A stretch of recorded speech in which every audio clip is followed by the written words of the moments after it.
बाबा भी पहुंचे हुए हैं जिन्होंने यज्ञ पर पीएचडी की है। साथ ही बाबा का दावा है कि उन्होंने इलेक्ट्रॉनिक्स में बीटेक भी किया है।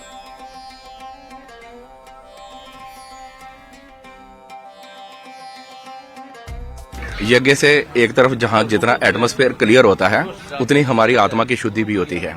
और मेरा अपना पर्सनल जो मैंने अनुभव किया है वो ये है कि हमारे कुछ भक्त जो हैं वो किसी क्रॉनिक डिजीज से जब गुजरते हैं, कैंसर जैसी, ल्यूकेमिया, ब्लड कैंसर जैसी भयानक गुजारी उनको प्रॉब्लम आई, और कोरोना काल में जिनकी किडनीज के ऊपर प्रॉब्लम आई, लीवर फेलियर, किडनी फेलियर, तो हमने उनके लिए जब यज्ञ किया तो 15 दिन में जिसको वो लीवर ट्रांसप्लांट के लिए लेके जा रहे थे अमेरिका में, कनाडा में, कैलगरी से एडमिंटन रिसर्च सेंटर में लेके जा रहे थे, और 15 दिन में जो किडनी और जो लीवर हैं वो रिवर्स हुए हैं और आज वो बच्चे बिल्कुल ठीक ठाक हैं। कहाँ से पीएचडी हुई है आपकी महाराज जी यज्ञ पर? मेरी असम से हुई है। ये प्रज्ञा ज्योतिष नॉन एकेडमिक संस्था है जहां से मैंने यज्ञ के ऊपर पीएचडी करी है। और आपने ग्रेजुएशन बीटेक किया? बीटेक किया, इलेक्ट्रॉनिक्स इंजीनियरिंग में बीटेक किया। किस ईयर में बीटेक किया था? और दिल्ली निजामुद्दीन औलिया से मैंने किया था।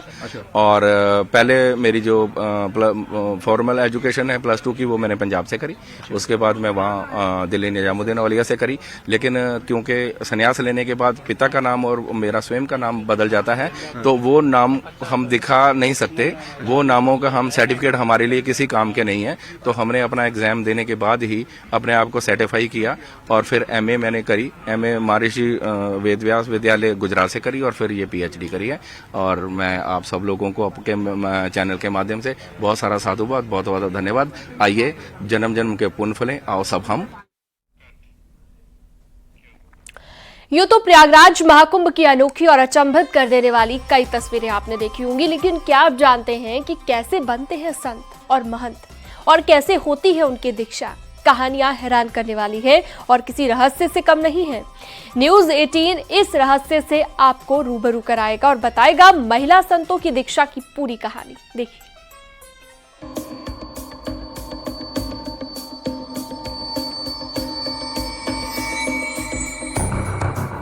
महिला महंत को कैसे मिलती है दीक्षा? रात के वक्त कौन काटता है चोटी? पिंडदान और भस्म रमाने का क्या है सच?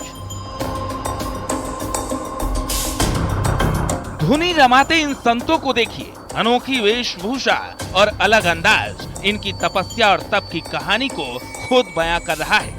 कोई इसे तंत्र साधना से जोड़ता है तो कोई रहस्य बताता है, लेकिन साधना और सिद्धि की कहानी कुछ अलग ही है। अब जरा महाकुंभ में पहुंची महिला संतों को देखिए। कोई 5 साल की आयु में इस ओर आकर्षित होने की बात कर रहा है तो किसी का दावा है कि 12 साल की उम्र में उनका ध्यान इस दिशा में हुआ और साधारण जीवन से संन्यास की ओर कदम बढ़ा दिए। संगम किनारे धुनी रमाए महिला संत और महंत को देखकर आपके मन में भी सवाल उठ रहे होंगे कि महंत बनना और दीक्षा धारण करने की पूरी प्रक्रिया क्या है? क्या है रात 12 बजे का पूरा सच? कौन काटता है महिला संत की चोटी? 3.5 मीटर का वस्त्र महिला संत। महिला संतों की दीक्षा भी नागा साधुओं और वैराग्य जीवन वाले साधु संतों की तरह ही होती है। रात के वक्त चोटी काट दी जाती है और 3.5 मीटर का वस्त्र धारण करने के लिए दिया जाता है।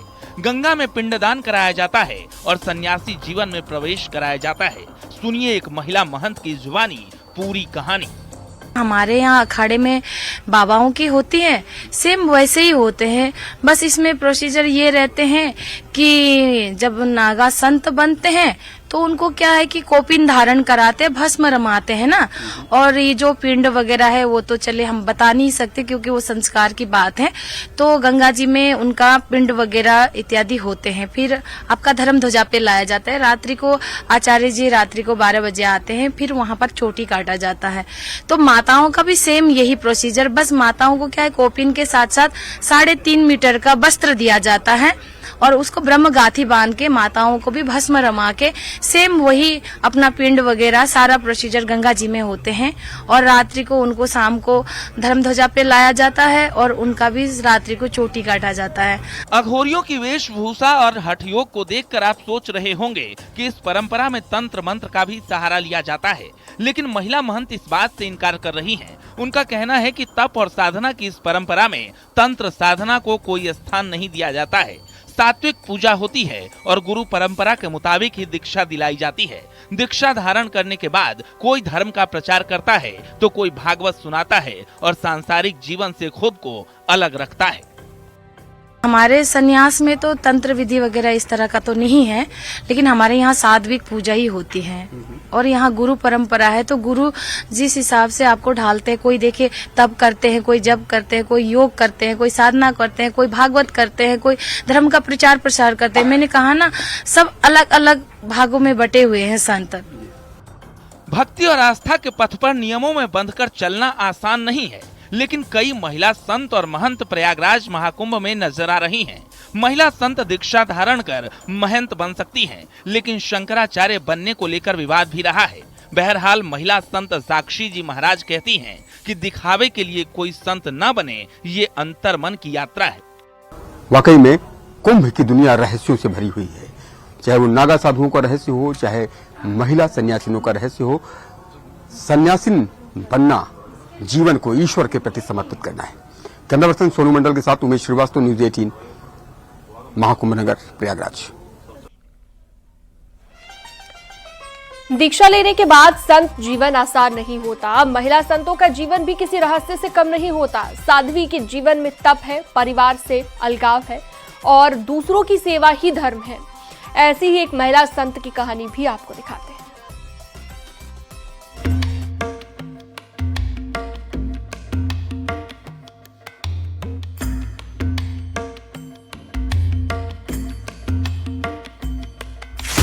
देखिए, संत जब हम बनते, हमारी मुख्य संन्यास दीक्षा होती है, तब हमारा पिंडदान होता है। हम स्वयं का भी जीते जी पिंड भर देते हैं कि अब हम जिएंगे तो अपने लिए नहीं, अब हम संसार के लिए जिएंगे, हम अपने धर्म के लिए जिएंगे। अगर धर्म के लिए हमें अपने प्राण न्यौछावर करने पड़ गए तो हम उसके लिए भी पीछे नहीं हटेंगे। तो संत बनने के बाद किसी से दुनिया में रहते, लेकिन दुनिया से जुड़ के नहीं। कोई मिला तो ठीक, नहीं मिला तो ठीक है। सुना आपने भगवा कपड़ों में महिला संत गोशिका जी महाराज ने क्या कहा। 12 साल की उम्र में दीक्षा लेने वाली इस महिला संत की कहानी थोड़ा अलग है। भागवत कथा का वाचन भी करती हैं और खुद सुकून का दावा करती हैं। महिला सन्यासियों की कहानी बताती हैं कि संत जीवन में एंट्री आसान नहीं होती। घर परिवार से रिश्ता अलग हो जाता है, स्वयं का जीते जी पिंडदान कर देते हैं और तय हो जाता है जिएंगे तो धर्म और संसार के लिए, खुद के लिए नहीं। मेले में रहे और वहाँ भी एकांत मन में। संतों के रहस्यमयी जीवन की कहानी में गोशिका जी महाराज भी अन्य संतों से अलग हैं और महाकुंभ में लोगों के लिए आकर्षण का केंद्र बनी हुई हैं। वैराग्य तो बचपन से ही होता है और सबसे बड़ी भगवत कृपा और गुरु कृपा होती है। 12 वर्ष की उम्र में भगवा धारण किया, लेकिन हमारे अखाड़े की ऐसी परंपरा है, किसी को भी अतिशीघ्र संन्यास की दीक्षा नहीं देते हैं, क्योंकि पूरा वैराग्य की गुरु परख लेता है, उसके बाद दीक्षा होती है।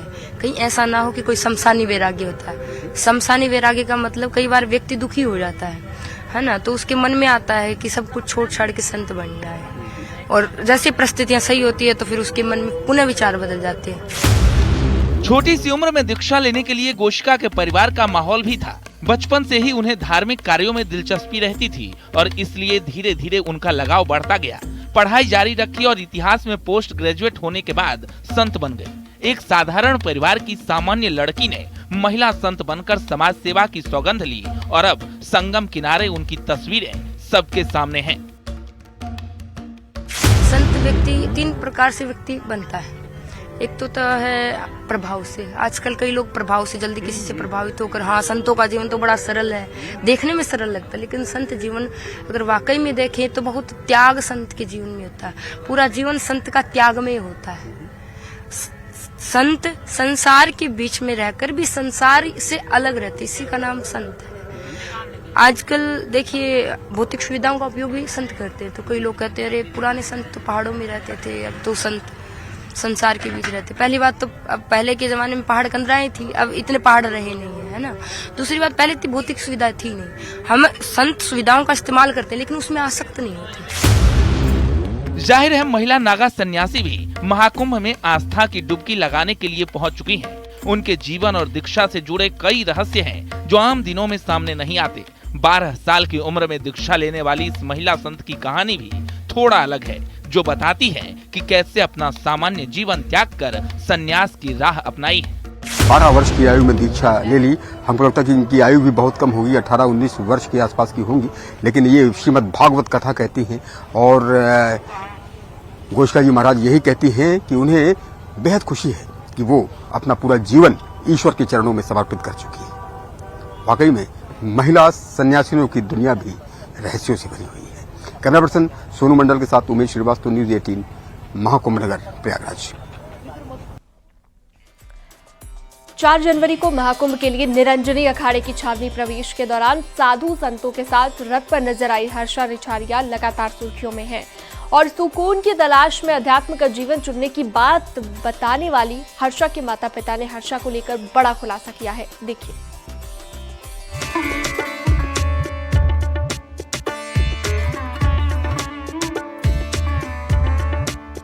महाकुंभ 2025 में महामंडलेश्वर कैलाशानंद गिरी जी महाराज की शिष्या हर्षा रिछारिया मॉडल साध्वी के नाम से सुर्खियां बटोर रही हैं। न्यूज़ 18 ने हर्षा रिछारिया के बाद अब हर्षा के माता पिता से खास बातचीत की है। इस खास बातचीत में हर्षा रिछारिया के माता पिता ने हर्षा को लेकर कई बड़ी जानकारी दी। भोपाल में रह रहे हर्षा के माता पिता ने बेटी के इस तरह फेमस होने पर खुशी जताई। साध्वी नहीं है, नॉर्मल लड़की है, नॉर्मल दीक्षा ली है, भगवान की पूजा कर रही है, गुरुओं के साथ है।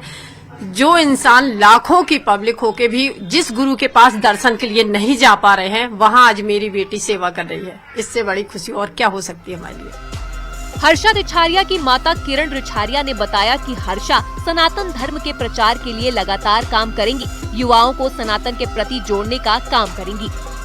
वो एंकरिंग करती है, शुरू से प्रोग्राम होस्ट करती थी, इवेंट मैनेजमेंट का काम भी करती है। फिलहाल उसने छोड़ रखे थे क्योंकि उसने बोल दिया था कि 2025 से जब से ये कुंभ मतलब हम करेंगे, स्नान करेंगे, गुरु के यहाँ रहेंगे, तब से हम सारे इवेंट वगैरह छोड़ देंगे। अब जो आने वाली बच्चे हैं, मतलब जो उसके उम्र के हैं, युवा पीढ़ी है, जो भटक रहे हैं रास्तों में, इनके लिए मुझे सनातनी का काम करना है, सबको अपने धर्म से जोड़ना है। ये तो उसका मुद्दा था, बहुत दिन से बोलती थी। इनको ही हमें मार्गदर्शन दिखाना है, जगह जगह जाके ऋषिकेश में कहीं भी ये बोलना कि आने वाले बच्चों को हमें सिखाना चाहिए। वहीं हर्षा रिछारिया की शादी के लिए उनके माता पिता लड़के देख रहे हैं, लेकिन शादी का संयोग नहीं बनने के कारण हर्षा की अभी तक शादी नहीं हुई है। जल्द ही हर्षा की शादी होगी। माँ हूँ तो सोचती तो हूँ हर साल की, इस साल करना है, इस साल करना है, पर शायद भोलेनाथ का भी नहीं होगा, शादी का संयोग नहीं होगा, इसलिए टल जाती है। वहीं हर्षा के पिता दिनेश रिछारिया का कहना है कि उनकी बेटी को गुरु मंत्र मिला हुआ है और वो उसका अनुसरण कर रही है। उनकी बेटी कामकाजी पढ़ी लिखी लड़की है, लेकिन अभी साध्वी नहीं बनी है। वो बात जो उसकी माँ ने कही वो सही कही है। उसने साध्वी की दीक्षा नहीं ली है। एक ग्रस्त जीवन में जो अपन गुरु दीक्षा लेते हैं वो दीक्षा ली है।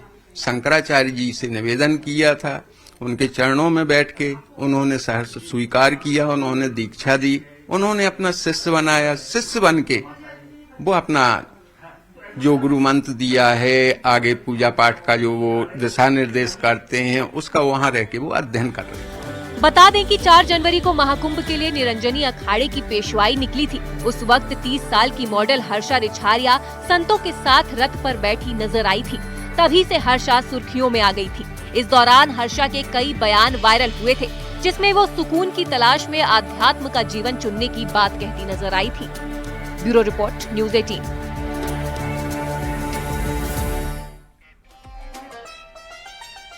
और न्यूज़ 18 पर खबरों का सिलसिला जारी है। वक्त एक छोटे से ब्रेक का।